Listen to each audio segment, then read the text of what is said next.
Radio Grand Lac, La radio de l'identité locale au cœur de votre quotidien sur le 92.1 et en DAB. Le grand bain de l'écho. Plongez dans l'économie et le monde de l'entreprise avec Benjamin sur Radio Grand Lac. Bonsoir à toutes et à tous, bienvenue dans le Grand Bain de l'Écho sur Radio Grand Lac, dans le Grand Bain de la vie locale. Très heureux de vous retrouver pour cette première émission du mois de février, mois qui va être très dense sur nos routes et dans nos montagnes, mais qui l'est déjà à Aix-les-Bains, et toute l'année d'ailleurs, hiver comme été, puisque j'ai le plaisir de recevoir alors un habitué de Radio Grand Lac, Florian Hugonnet. Bonjour Florian, bonsoir plus exactement. Bonjour. Qui est le directeur général du domaine de Marlioz. Qui ne connaît pas le domaine de Marlioz à Aix-les-Bains et bien au-delà des frontières d'Aix-les-Bains, personne.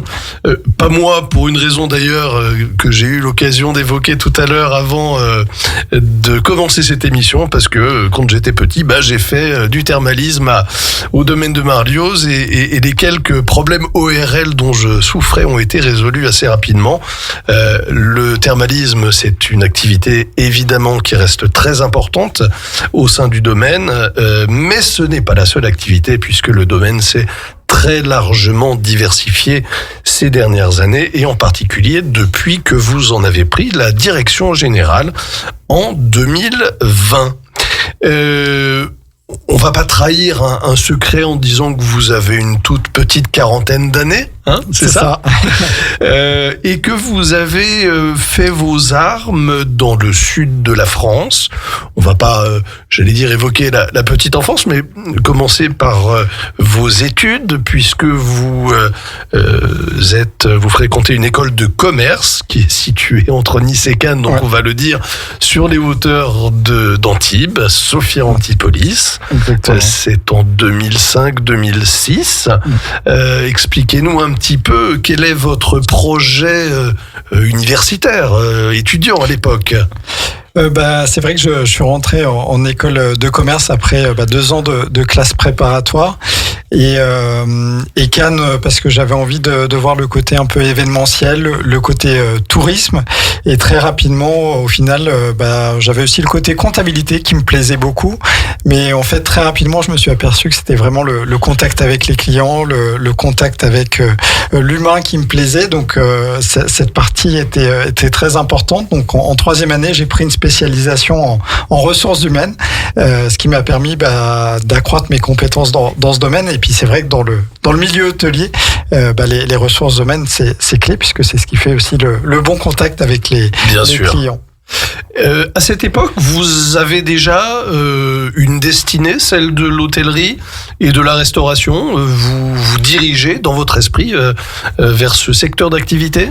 La première année, non, pas du tout. Et c'est vraiment cette première année où j'ai l'opportunité de faire un stage dans un établissement qui était un étape hôtel à l'époque, qui est devenu Ibis Budget maintenant, à Cannes Centre-Ville. Et donc j'ai découvert le milieu de l'hôtellerie, et pour rien cacher, je l'ai jamais quitté, parce que c'est vrai que c'est un milieu passionnant, un milieu où on fait des choses différentes tous les jours. C'est ça qui est passionnant. On peut faire de la comptabilité, du marketing, des ressources humaines, du démarchage.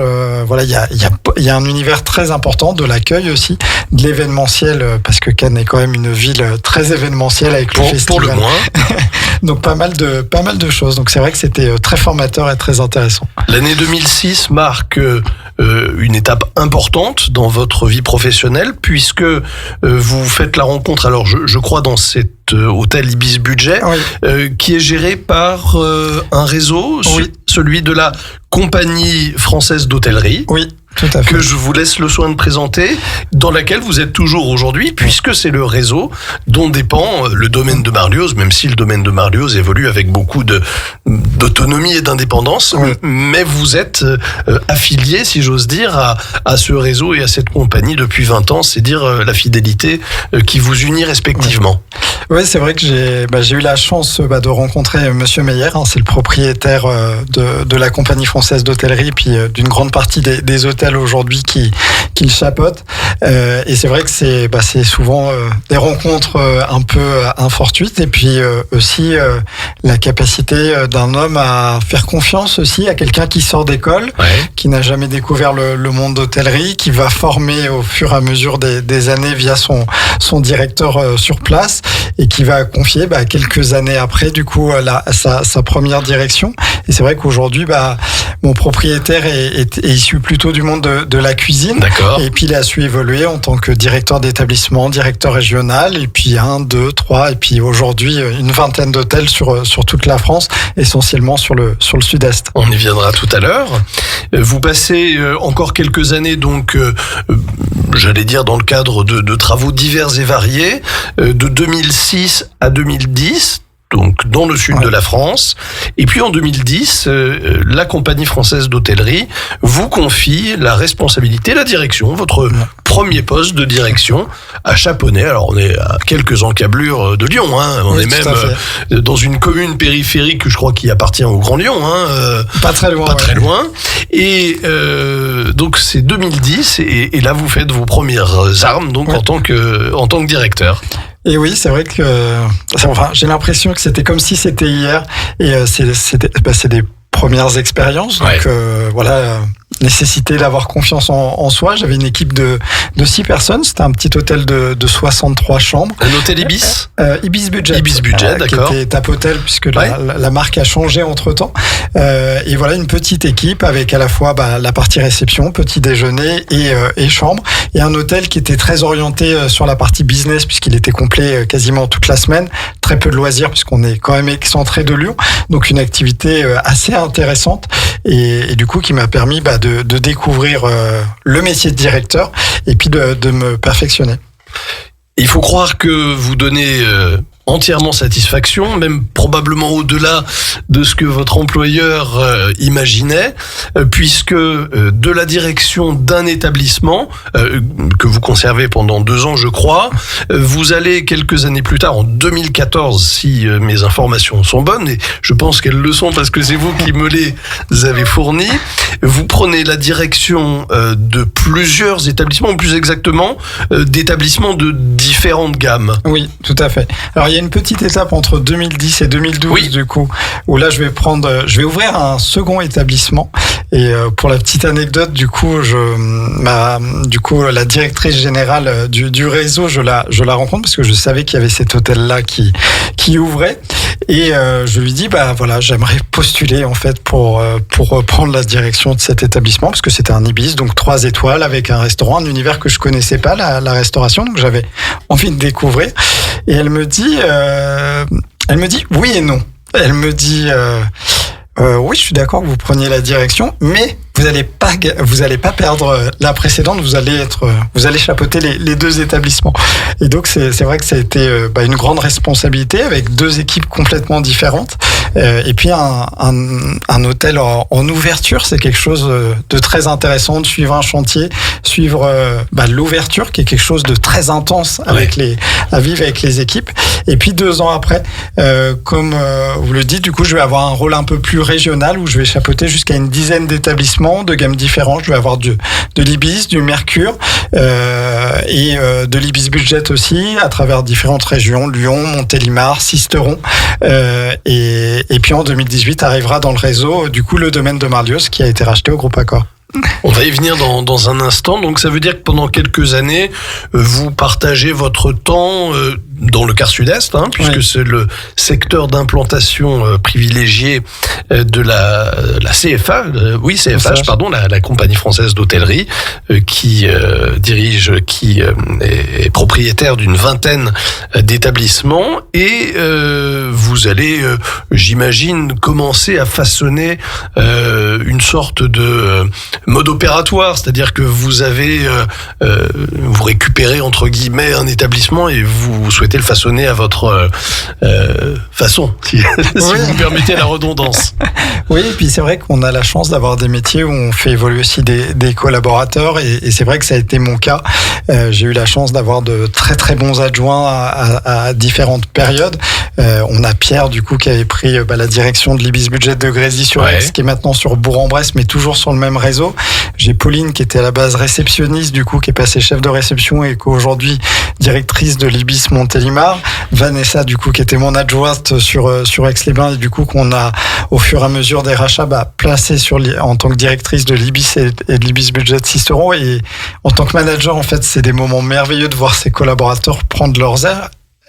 En fait, c'est difficile parce qu'on les perd, mais au final, c'est tellement enrichissant de les voir s'épanouir aussi et de les voir évoluer. Vous avez encore des relations, des contacts avec ces anciens collaborateurs qui ont volé ensuite de leurs propres ailes? On se voit notamment dans le cadre du réseau avec des réunions 2 fois par an où on discute, on échange, on se rappelle les bons moments aussi sur Lyon, notamment. Donc c'est vrai que c'est des bons moments. Ah, c'est chouette.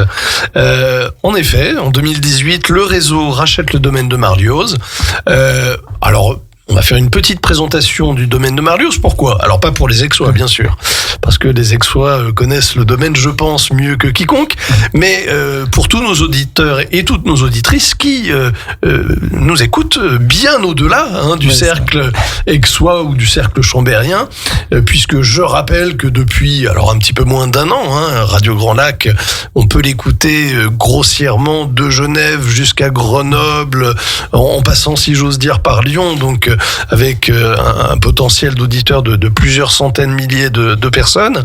Et même si le domaine de Marlioz est réputé, et on le verra pour un certain nombre de raisons, et notamment pour accueillir un certain nombre de manifestations sportives, culturelles, comment se présente le domaine, d'abord en termes de superficie, et peut-être d'histoire. Quelle est l'histoire qui est attachée à cette magnifique propriété située en face de l'hippodrome d'Aix-les-Bains? Eh ben, c'est vrai que le domaine, je vais dire, à la base, c'est les thermes qui ont été construits dans les années 1850 et qui ont fait la réputation, parce qu'il y avait les rois à l'époque. C'est l'époque victorienne aussi. Oui, exactement. On a Napoléon III de mémoire qui vient du coup sur les thermes de Marlioz. Et puis, on est sur le premier établissement en voie respiratoire de la région, qui est connu parmi les eaux les plus sulfureuses de France. C'est pour ça que des fois, quand on est aux abords des thermes, on sent cette odeur de soufre, qui peut faire penser des fois à de l'œuf pourri, mais c'est vrai que c'est une odeur très bénéfique pour la santé.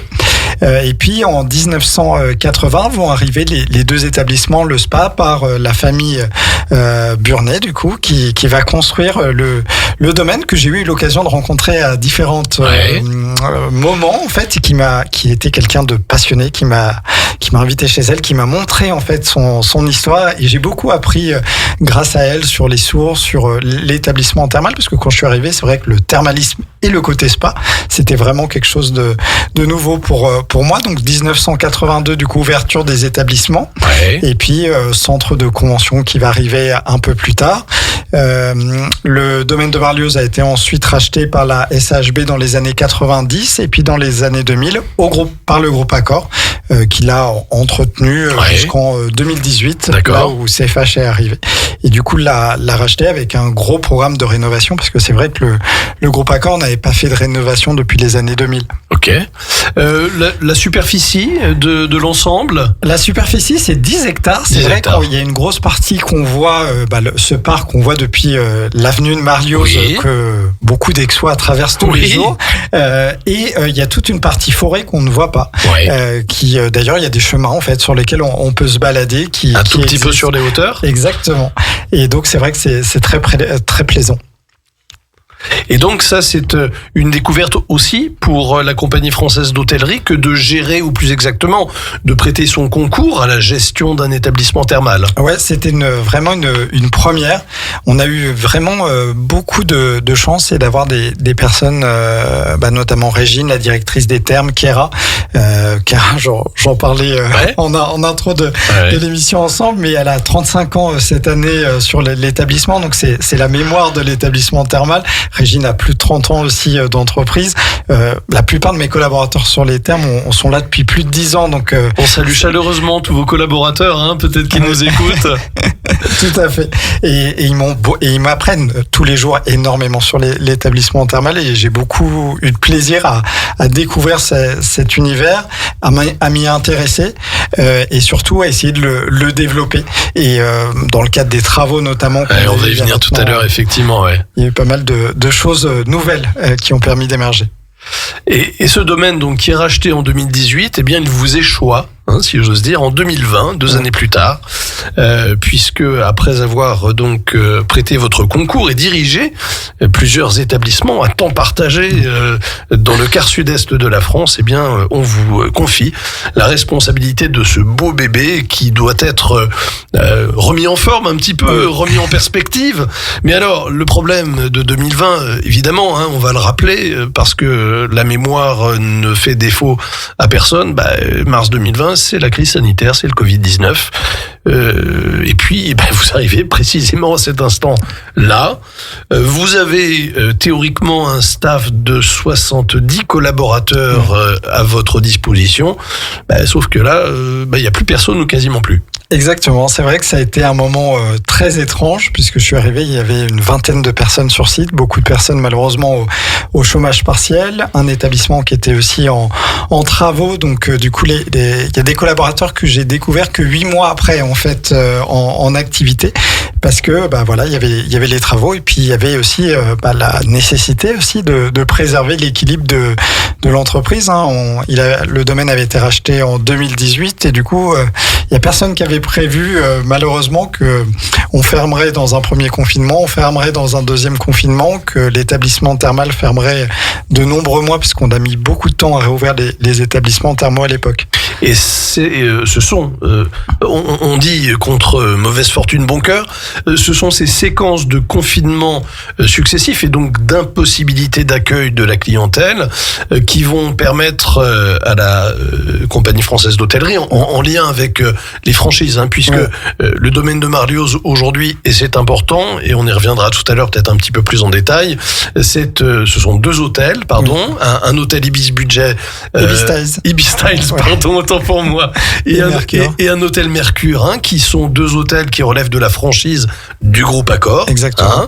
Il y a un spa qui est franchisé également de Marc Nux, et puis il y a les thermes. Exactement. Qui sont exploités en propre, de façon privée, étant entendu, et tout le monde le sait, qu'il existe des thermes nationaux, ça c'est une chose, mais qu'il existe également ces thermes qui sont forés de manière séculaire, et qui sont, eux, des thermes qui appartiennent aujourd'hui, effectivement, au domaine. Donc, 4 grands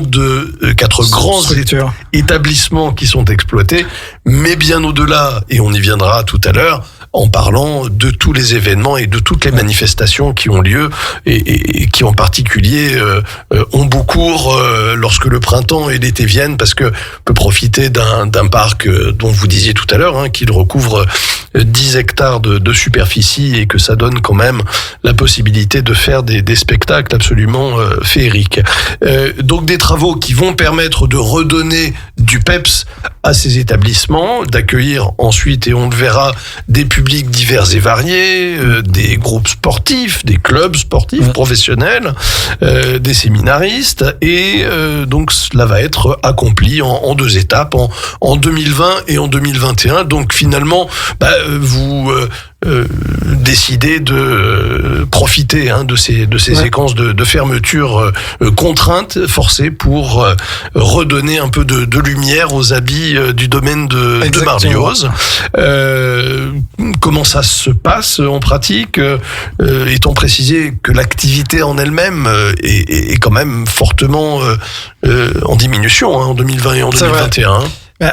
En vrai, c'est vrai qu'on a eu la chance de bénéficier des plans garantis par l'État, qui nous ont vraiment sauvés à l'époque. On les décrit beaucoup aujourd'hui, mais étant entrepreneur, on sait à quel point ils nous ont aidés sur cette période à passer des caps. Donc c'est vrai que premier confinement, Hôtel Mercure, deuxième confinement, Ibis Styles, et en fait depuis que je suis arrivé, je suis quasiment tous les ans en travaux. Ensuite on en a profité pour rénover l'établissement thermal en 2020, sur l'année 2022-2023. Ouais. Et puis du coup, cette année, on a rénové le spa, du coup, puisqu'on a refait ce bassin intérieur, sauna et hammam extérieur, et du coup, qui a pris le nom des bains des Alpes maintenant. D'accord, très bien. Alors, dans le cadre de ces travaux, qui sont des travaux de modernisation, je dirais probablement au-delà, parce que là, on ne parle pas de simple modernisation, vous allez travailler sur quelque chose qui vous est cher, que vous avez à cœur, la transition énergétique écologique. Oui, c'est vrai que ça fait partie des choses importantes. On a déjà travaillé sur la labellisation de nos établissements. Donc les 2 hôtels sont labellisés aujourd'hui Clé Verte. On a travaillé aussi sur toute la partie accessibilité avec le label Tourisme Handicap. L'ensemble de nos établissements sont accessibles. Et puis depuis 1 an, on fait un travail important avec l'agence Ex Riviera des Alpes sur le tourisme régénératif, sur comment inclure nos clients pour participer à la régénération du territoire dans le cadre de leur séjour. Donc c'est quelque chose de très intéressant. On est aux prémices vraiment du projet, mais il y a déjà des actions concrètes qui se mettent en place. Et puis c'est surtout dans la phase de travaux.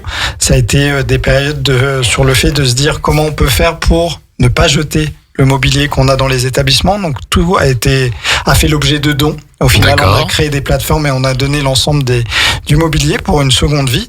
Ça a été aussi l'occasion de réfléchir sur les bâtiments, sur le changement des huisseries à un moment donné pour que ça soit mieux isolé, l'isolation des bâtiments, notamment de l'établissement thermal qui était un peu une passoire thermique.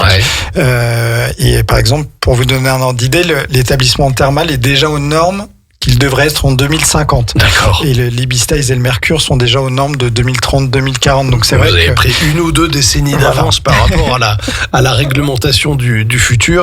Et ça, je sais que c'était une préoccupation qui était forte de votre côté, qui j'imagine que vous avez impulsé bien sûr, mais qui j'imagine est une préoccupation essentielle pour votre compagnie française d'hôtellerie. Tout à fait. Ça fait partie des choses, voilà, que quand il y a des bonnes pratiques, ça fait partie des choses qu'on développe sur l'ensemble des établissements, et c'est l'avantage en fait d'un réseau, c'est de communiquer ensemble et d'avancer ensemble. Et parfois, il y a des projets même qu'on mène à 2-3 hôtels, qu'on teste sur certains hôtels, qui marchent mieux sur d'autres. Donc c'est très enrichissant. Donc ces travaux, ils sont destinés bien évidemment à donner une nouvelle vie à ces établissements, parce que vous faites probablement le constat en 2020 que le domaine, de manière générale, ne porte pas tous les fruits qu'il devrait produire. Oui, on a des établissements. En termes d'attractivité, notamment. En termes d'attractivité, on savait, moi j'avais une cible sur la partie sportive, du coup, parce que c'est toujours quelque chose que j'ai eu dans mes établissements, à travailler sur les partenariats. On va pas trop spoiler parce que ça sera un objet assez important de la deuxième partie. Et c'est vrai que le côté sportif est important. Ouais. Et on ne retrouvait plus d'équipes sportives qui ne venaient plus, Ouais. parce que le domaine n'était tout simplement plus haut niveau. Ouais. On a des concurrents aussi qui ont évolué, des hôtels qui ont ouvert.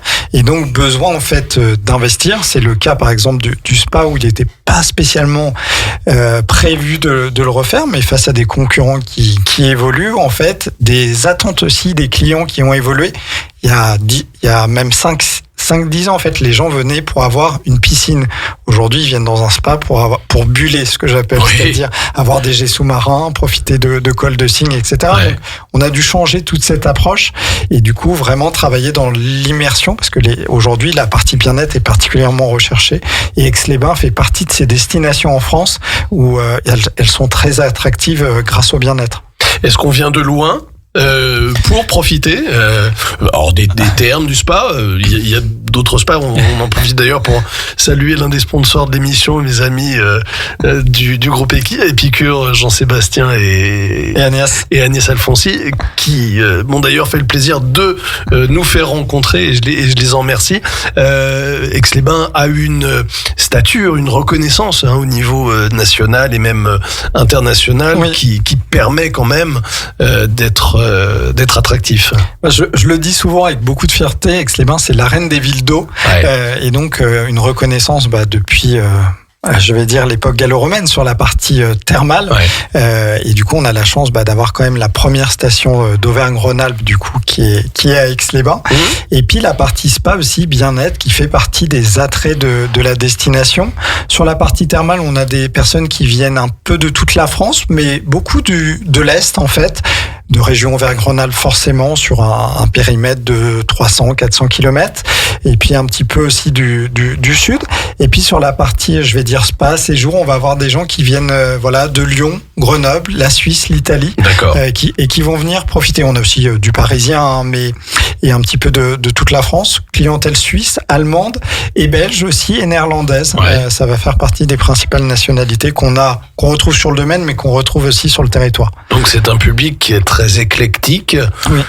Qui est régional, mais qui sait aussi être international, avec, vous le disiez, la clientèle du Benelux, allemande, italienne, donc pas nécessairement aux frontières immédiates de la Savoie ou des Savoies, étant précisé qu'il y a quand même de la concurrence dans les Savoies, parce que en termes de ville d'eau, on est plutôt bien doté. Oui. Hein, dans un département voisin qui fait partie de notre réseau, de notre rayon, d'influence, on a notamment Thonon et Évian-les-Bains.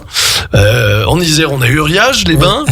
Donc, j'imagine qu'il faut se montrer convaincant, meilleur que les concurrents avec lesquels vous avez peut-être des relations ou des contacts fonctionnels, parce que c'est de la concurrence, mais c'est de la concurrence saine en réalité. Oui, tout à fait. Et puis, en fait, sur le thermalisme, il y a peu de personnes qui le savent, mais il y a une dizaine d'orientations, en fait, sur le thermalisme. Donc, par exemple, on me dit souvent, vous êtes en concurrence avec les termes chevelets. Je dis non, pas du tout.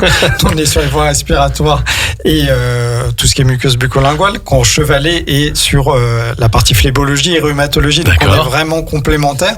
C'est ce qui fait d'ailleurs la qualité de la destination, d'avoir 4 orientations en son sein. Et du coup, par exemple, sur Thonon-les-Bains, ils n'ont pas les voies respiratoires, donc on n'est pas du tout en concurrence. Et au contraire, en fait, on s'enrichit beaucoup. Et notre délégué général de Rhône-Alpes Thermal dit souvent, en fait, chaque destination est un peu une pépite parce qu'on est unique. En fait, chaque établissement a ses propres soins, sa manière de fonctionner, son territoire. Et c'est vrai que ça fait partie des qualités du thermalisme en France. Merci pour ces magnifiques mots, ces merveilleuses expressions qui nous permettent de clore, non pas le Grand Bain de l'Écho, mais la première partie du Grand Bain de l'Écho. Petite respiration musicale et à tout de suite. Au cœur de la vie locale, Aix-les-Bains Chambéry et Lac-du-Bourget, Radio Grand Lac. Le Grand Bain de l'Écho.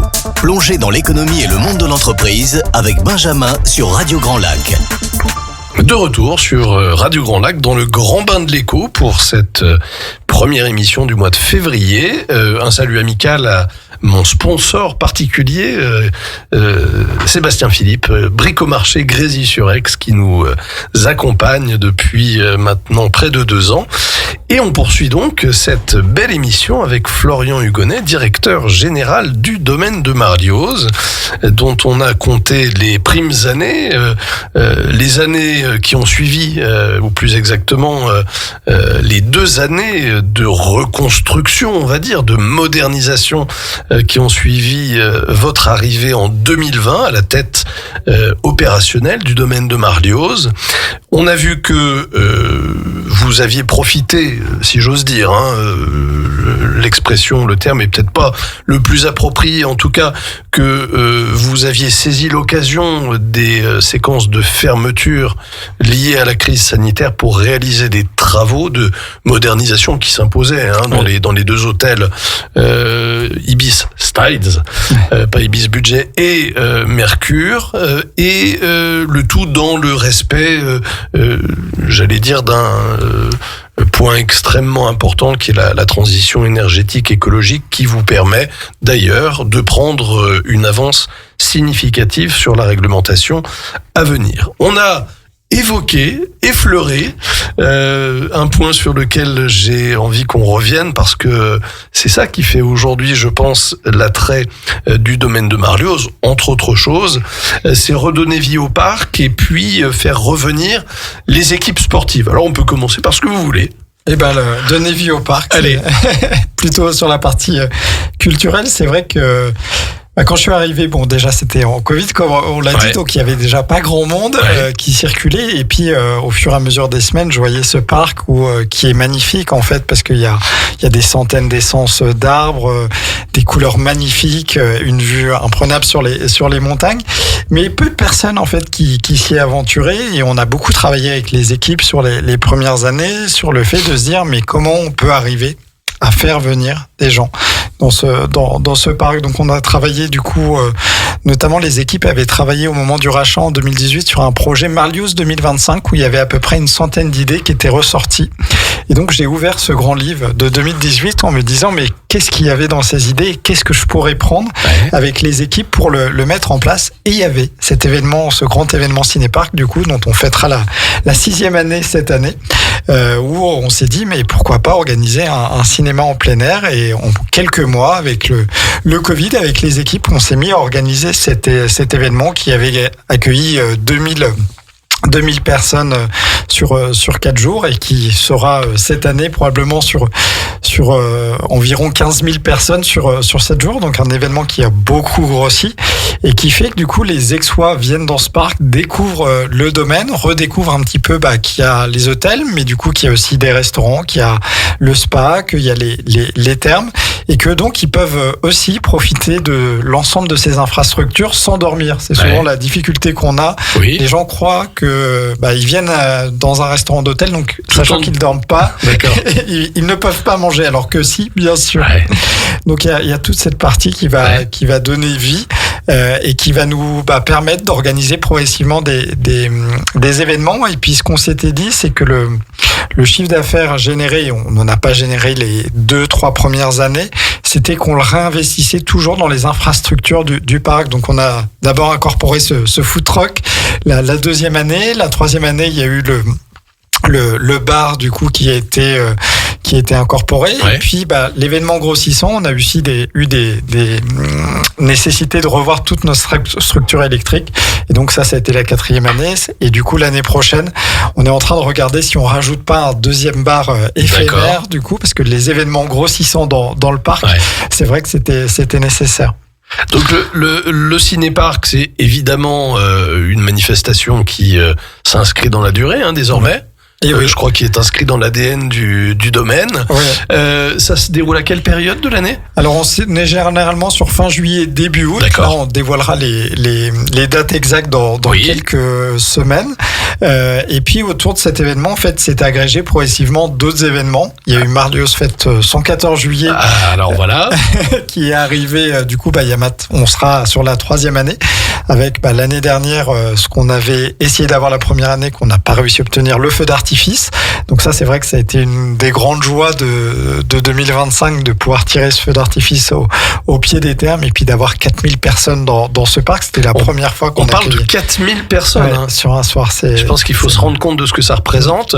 Je sais pas quelle est la contenance d'ailleurs de l'hippodrome qui est situé juste en face lorsqu'il est à pleine capacité, mais 4000 personnes, c'est grossièrement la capacité à plein du stade municipal de Chambéry. Pour les matchs du SOC. Donc ça vous laisse une idée lorsque vous voyez les voitures stationnées à l'extérieur du volume de touristes, en tout cas de personnes qui fréquentent cet événement. Donc, c'est une franche réussite, disons les choses clairement. C'est toujours ce que je dis. Moi je suis le chef d'orchestre, mais si j'ai pas mes merveilleux musiciens derrière pour travailler, je n'y arriverai pas. Et c'est vrai que on a toujours voulu faire ces choses gratuitement, et c'est pas évident de faire des choses gratuites parce qu'en fait rien n'est gratuit dans la vie. Le cinéparc nous coûte très très cher du coup, et c'est le fait que les personnes consomment sur place, le fait qu'on ait des partenaires aussi qui nous soutiennent dans le cadre de ces événements, qui permet de rendre ces événements gratuits. Et on voulait le faire dans le cadre de l'accessibilité, dans le cadre de la culture. Je me souviens d'un témoignage d'une jeune maman qui avait 6 enfants en fait, et c'était la 2e saison de Cinéparc, et qui vient me voir à la fin de la séance et qui me dit c'est vous qui organisez l'événement. Je dis oui, et elle me dit mais vous savez, je viens soirs. Je viens les 4 soirs, en fait. Et c'est les 4 sorties que je fais dans l'année au cinéma, parce que j'ai pas les moyens d'emmener mes enfants au cinéma. Et j'en avais les larmes aux yeux tellement ça m'a touché. Ouais. Et elle me dit, en fait, vous vous rendez pas compte des gens comme moi, à quel point ça fait du bien. Et du coup, et c'est là où j'ai dit aux équipes, voyez, en fait, on fait pas ça pour rien. Des remerciements comme ça, en fait, ça vaut tout l'or du monde. Et en fait, je pense que vos 70-80 collaborateurs aujourd'hui, ils sont un petit peu comme vous, ils sont dans une sorte de dépassement de fonction, quoi. Oui, exactement. C'est-à-dire que vous avez vos occupations habituelles, traditionnelles, au sein des différents établissements du domaine, mais ce que vous avez créé depuis 2020, alors pas 2020 d'ailleurs, un petit peu plus tard, 2021. Depuis 2021, en tout cas depuis que le domaine s'est consolidé, modernisé, ça va au-delà des fonctions traditionnelles de manager ou de collaborateur de spa, d'établissement thermal. Tout ça s'inscrit dans une sorte de dépassement de fonction et donc d'envie de faire découvrir un environnement qui est singulier, parce que le domaine de Marlioz, comme on le disait tout à l'heure, c'est 10 hectares de féerie, quoi, en quelque sorte. Mais c'est vrai que du coup, le dépassement de soi, c'est exactement ça, parce que aujourd'hui, les collaborateurs attendent cet événement en me disant, mais du coup, quand est-ce qu'on annonce les films? Là, les collaborateurs sont en train de voter la présélection des films de 2026. Et dans quelques jours, du coup, on dévoilera, du coup, la présélection au public qui sélectionnera les films finaux. Mais il y a aucun lien hiérarchique, en fait, dans cet événement. C'est-à-dire que moi, je suis au bar, j'ai Gabriel, mon directeur des hôtels, qui était au burger l'année dernière. Et du coup, c'est vrai qu'il y a cette, c'est transversal, en fait, en termes de fonctions. Et en fait, ils nous découvrent aussi dans des rôles qui sont pas les nôtres. Et du coup, il y a beaucoup d'échanges, beaucoup de fou rire. Et on prend souvent un temps chaque soir, en fait, tous ensemble pour faire le point, discuter, du coup. Et c'est des moments très conviviaux et très unifiants pour les équipes. Une grande fierté, j'imagine, d'avoir réussi à mettre en place finalement un mode de management presque horizontal, quoi. Oui. Alors c'est pas toujours le cas toute l'année, mais sur l'événement, c'est vrai. Ce qui n'empêche pas d'avoir un mode de fonctionnement vertical lorsque c'est nécessaire. Mais vous avez, j'allais dire, tiré tout le parti de ce que ce domaine offre aux équipes, et puis c'est à tous les touristes et à tous ceux qui fréquentent les établissements et le domaine. Donc 300 événements aujourd'hui, à travers 3 thématiques que sont le bien-être, le thématique et le festif. Alors c'est plutôt des choses agréables. Ouais, non, on est plutôt content. C'est vrai que progressivement les événements sont montés, donc ça va du simple événement comme le brunch tous les dimanches aux événements sur le spa, par exemple la nocturne qui a lieu tous les mois avec des lumières tamisées à la bougie. Ça va être sur la partie gastronomie, on va avoir des cours de cuisine, des cours de mixologie pour le bar. Ah oui. L'été, du coup, va y avoir les 2 gros événements, mais aussi on a des terrasses tous les mercredis avec des concerts. On a rajouté l'année dernière le vendredi des blind tests, et cette année on rajoutera encore une nouveauté qu'on est en train de construire. Donc il y a pas mal de choses, et c'est vrai que du coup les gens viennent et reviennent dans les établissements. Et ce que vous disiez fort justement et qu'on avait évoqué dans le cadre de la préparation de l'émission, c'est votre rôle de chef d'orchestre à la baguette. Puis vous avez des musiciens qui sont à la fois très talentueux et qui donnent beaucoup d'eux-mêmes et d'elles-mêmes. Je pense que vous avez beaucoup d'affection pour vos collaborateurs, parce que ils ont donné toute la mesure que vous attendiez d'eux, et probablement au-delà. Ouais, et c'est vrai que c'est quelque chose de réciproque, parce qu'on s'auto-challenge aussi. J'ai un directeur des hôtels, du coup, qui me challenge beaucoup. Cette année, il me disait, mais pourquoi on fait pas 8 soirs, par exemple?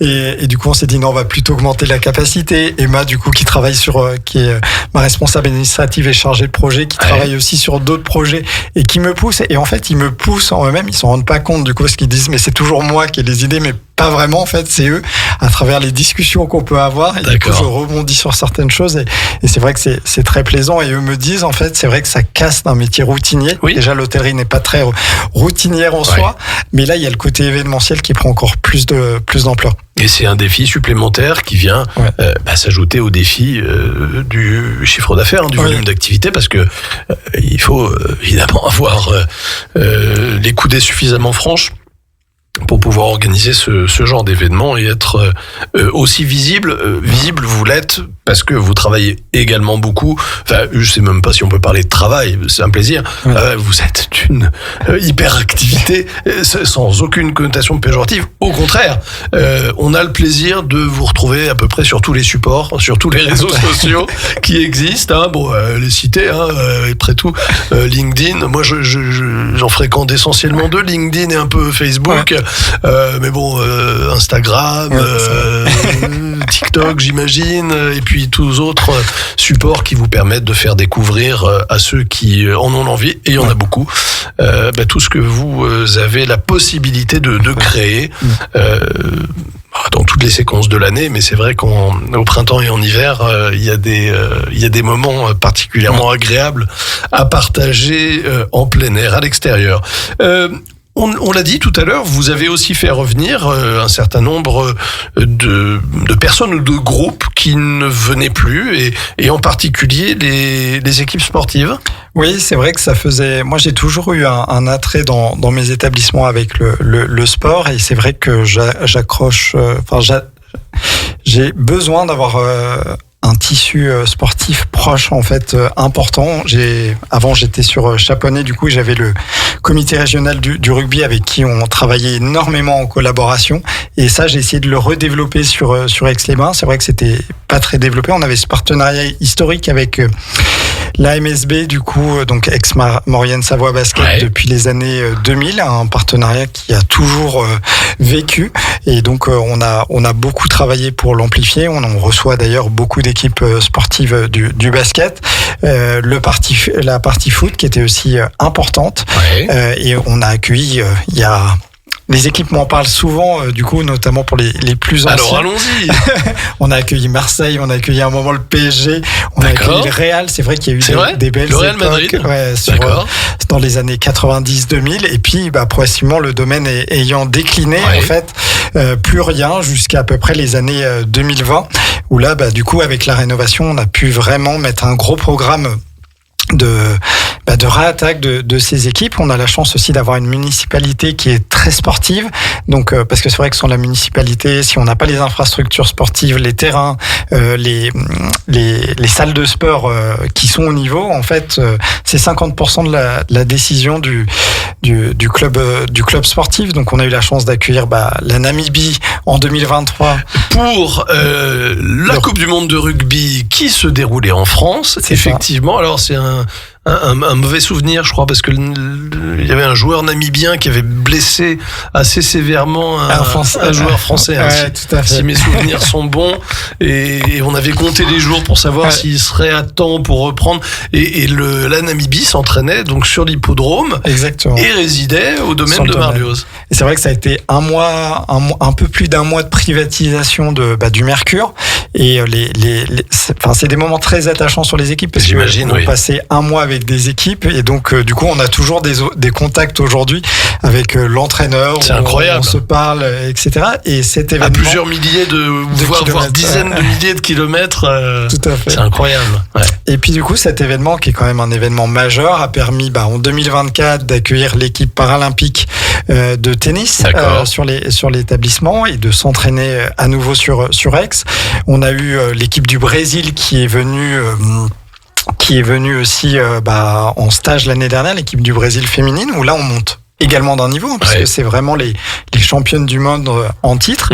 On a eu à plusieurs reprises l'équipe de France plutôt junior, du coup, qui est aussi venue en entraînement ou dans le cadre d'entraînement ou de match sur Grenoble. Et puis après, il y a toutes les équipes de Ligue 2 qui viennent notamment dans le cadre des matchs avec Annecy, du coup, qui viennent parfois en séjour, 1 ou 2 nuits, et qui vont venir s'entraîner. Donc c'est vrai que c'est des moments importants.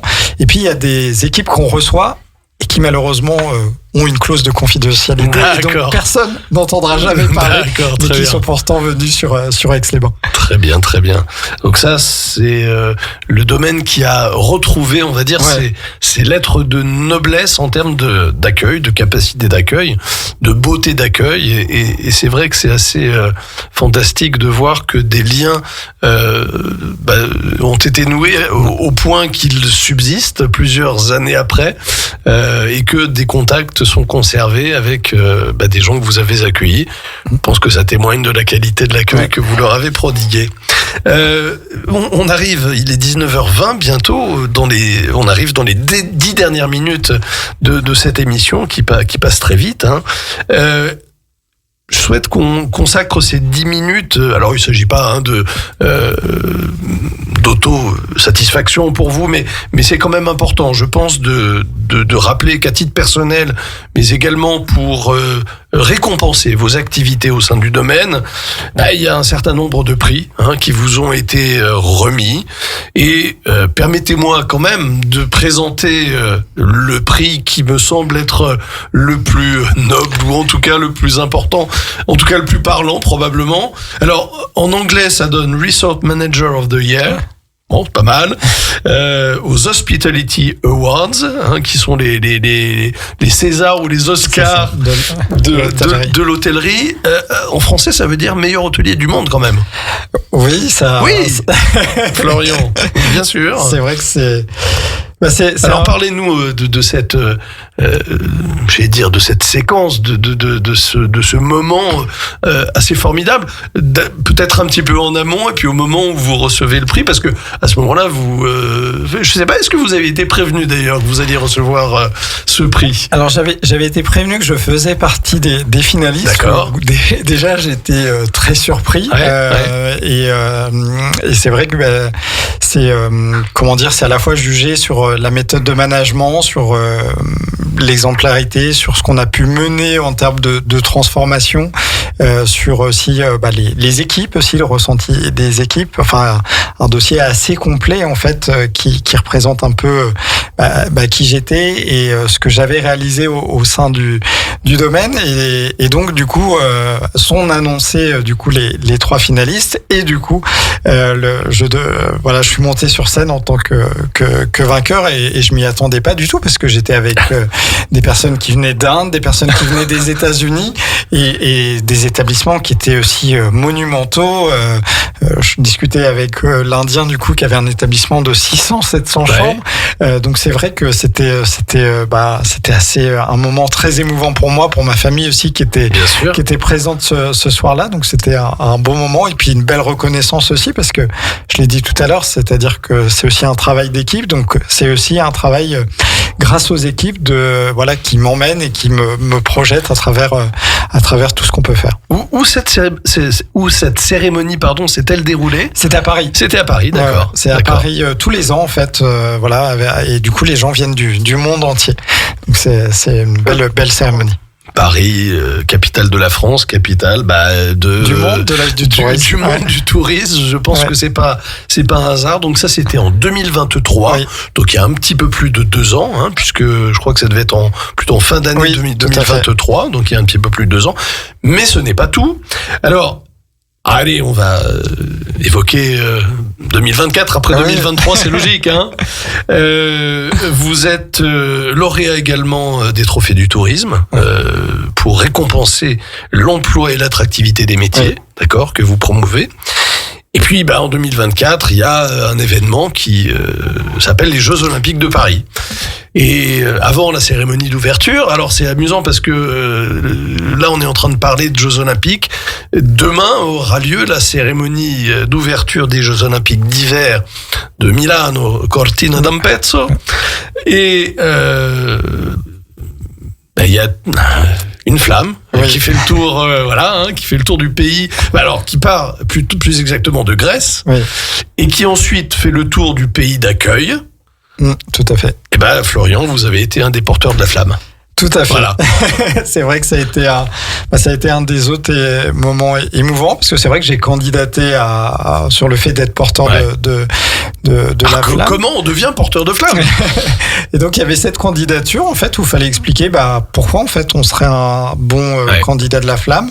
Donc il y avait différents secteurs, il y avait le côté, parce qu'il y a beaucoup de gens qui me disent mais tu n'es pas non plus un très très grand sportif, t'as jamais eu de médailles ou de choses comme ça, et en fait c'est plutôt le côté professionnel. Il y avait le côté à la fois sportif, à la fois professionnel, et donc sur le côté professionnel c'était de se dire en fait quels étaient les liens qu'on avait créés avec le sport et comment le sport en fait était amené dans le milieu professionnel. Donc j'ai expliqué un petit peu tout ce que j'avais développé depuis que j'étais directeur dans le sport, et donc j'ai eu la chance un jour d'être appelé en me disant vous êtes sélectionné, et donc je ne savais ni où ni quand, et donc on m'a dit vous devez être disponible dans les 3 mois et vous serez dans quelques semaines où vous serez et quand. Et donc ça s'est passé où et quand du coup? Alors c'était en Bourgogne du coup, au mois de juillet 2024, et c'est vrai que ça a été un moment très fort parce que c'est vrai que vous êtes alors ça dure pas très longtemps, ça dure 2-3 minutes, mais pour moi ça a duré des heures. On était dans les dernières semaines qui précédaient la cérémonie d'ouverture aux alentours, je crois, du 25 juillet, quelque chose comme ça. D'accord. Cérémonie d'ouverture que j'ai eu la chance de faire aussi, donc merveilleux. Ça a été la continuité sur les bords de Seine. J'ai eu la chance d'avoir des places à ce moment-là, et malgré la pluie, ça a été un des moments émouvants. Et cette flamme, c'est vrai que pendant 2-3 minutes, vous êtes vraiment la star du moment, c'est-à-dire que tout le monde vous regarde.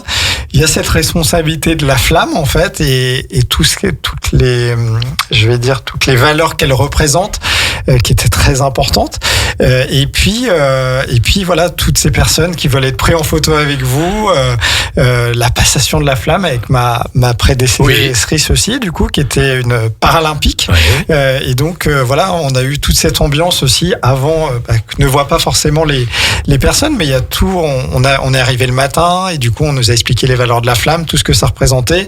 On a rencontré les autres porteurs aussi. C'était l'occasion de discuter. On s'envoie de temps en temps aussi des messages. On se rappelle les beaux moments dans les Jeux Olympiques. On s'envoyait des messages du coup en se disant tu as vu encore un Français, etc. Ça a été vraiment des moments qui resteront pour moi gravés à vie. Et on parlait des Jeux Olympiques 2026 et j'étais la semaine dernière du coup à Courchevel où il y avait l'arrivée des anneaux avec le président de la pour 2030 région, pour 2030, et du coup ça m'a rappelé beaucoup de souvenirs. Bien et sûr. Je me suis dit ça y est, ça revient en France et j'ai hâte en fait, et j'aimerais tant revivre ce moment de 2030. Je pense que en tant que passionné, ça ne m'étonnera pas que vous postuliez peut-être de nouveau avec des perspectives. C'est amusant parce que vous parliez du port de cette flamme. Il y a toute une symbolique. La flamme ne doit jamais s'éteindre. Oui, tout à fait. Partir du moment où elle est allumée en Grèce, alors c'est à Olympie, jusqu'à ce qu'elle soit portée dans la vasque olympique. Exactement. Et en l'occurrence, je crois que c'était Teddy Riner et Marie-Jo Pérec qui l'avaient lancée vers la vasque olympique le jour de l'ouverture, de la cérémonie d'ouverture des Jeux à Paris, malgré la pluie qui était abondante en cette fin du mois de juillet 2024. Donc un souvenir évidemment mémorable. Impérissable, mémorable pour vous et pour les Savoyards, parce que ça a fait la fierté de tous les Savoyards. Ça a quand même défrayé la chronique et on a suivi cet événement qu'on a partagé avec vous. Entre autres récompenses, parce que je vais les citer aussi, elles sont importantes du point de vue du développement durable. Vous avez été également récompensé dans le cadre de ce qu'on appelle l'appel à manifestation d'intérêt sur l'eau dans le tourisme. Ça fait appel à tous ceux qui concernent la gestion de la ressource en eau. Faut rappeler que c'est un bien qui est très précieux et qui est malheureusement un bien en voie de disparition.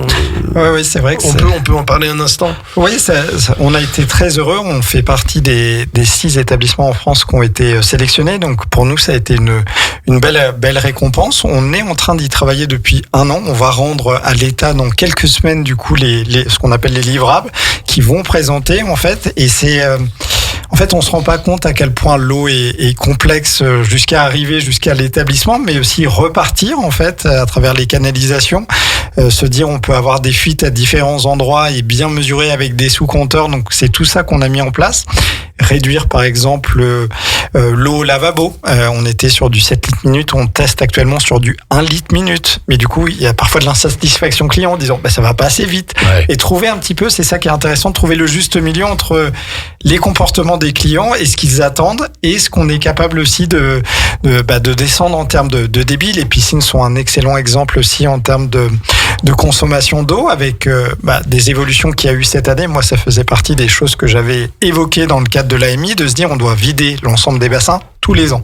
Et cette loi a été abrogée du coup cette année.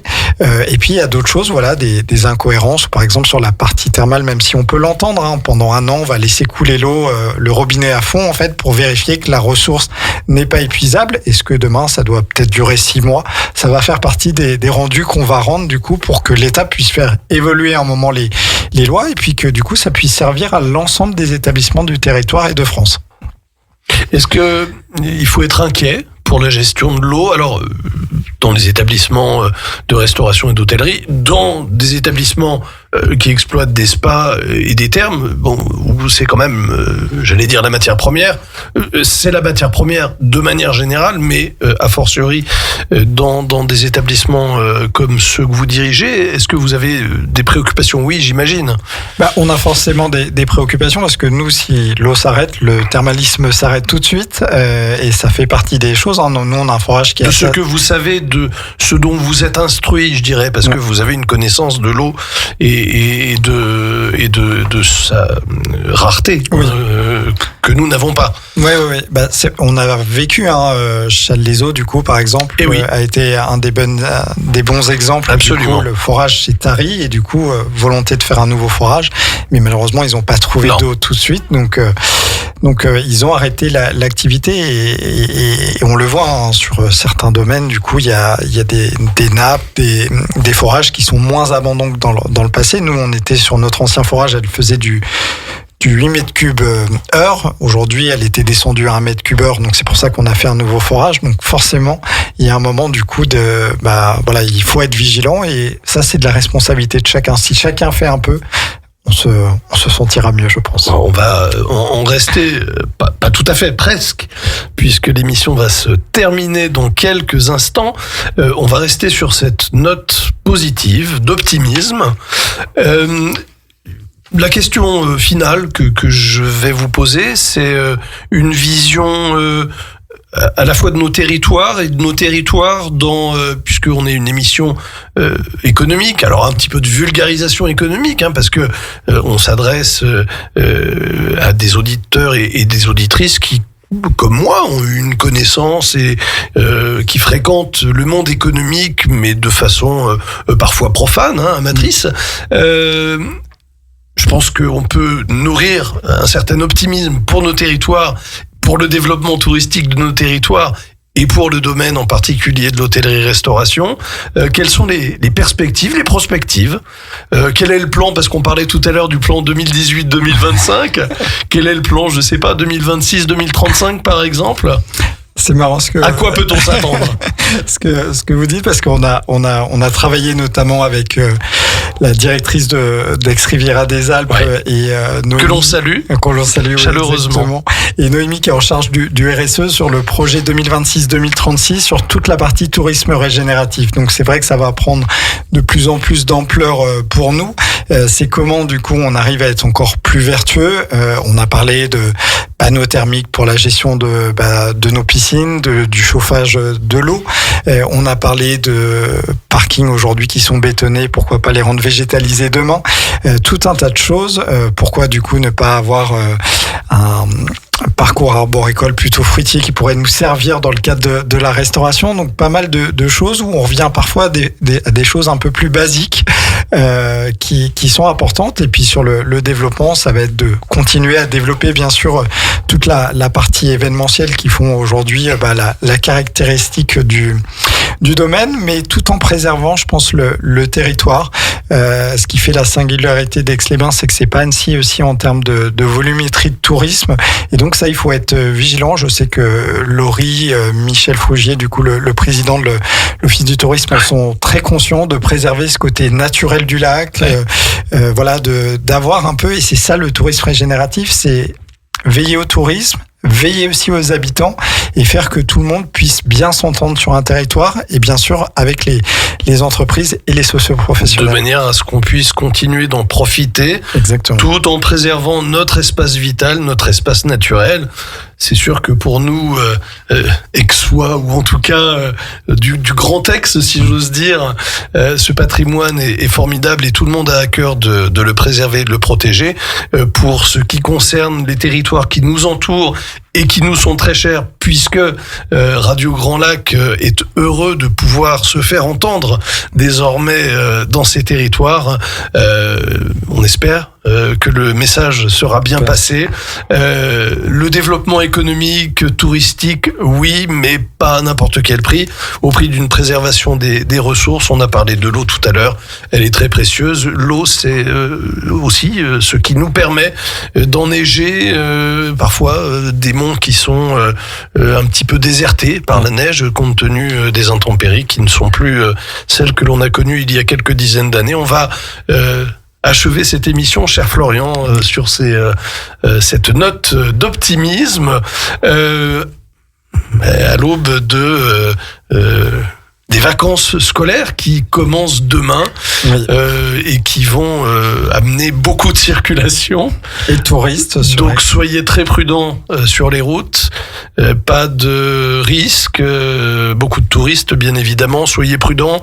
Il faudra vraisemblablement un petit peu plus de temps que d'habitude pour rejoindre votre port d'attache, votre port hivernal d'attache. Donc ne prenez pas de risques et soyez vigilants et que chacun pense bien à son voisin, c'est important. Très heureux, Florian, d'avoir partagé ce moment de convivialité et d'économie aussi. Oui.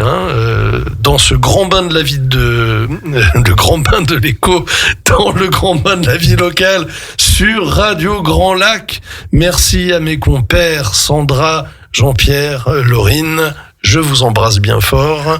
Je salue également tous nos partenaires et tous mes collègues animateurs. Nous sommes très heureux de faire partie de cette belle famille. Je vous retrouve le jeudi 19 février prochain, toujours à 18h30, toujours plus que jamais sur Radio Grand Lac. Radio Grand Lac.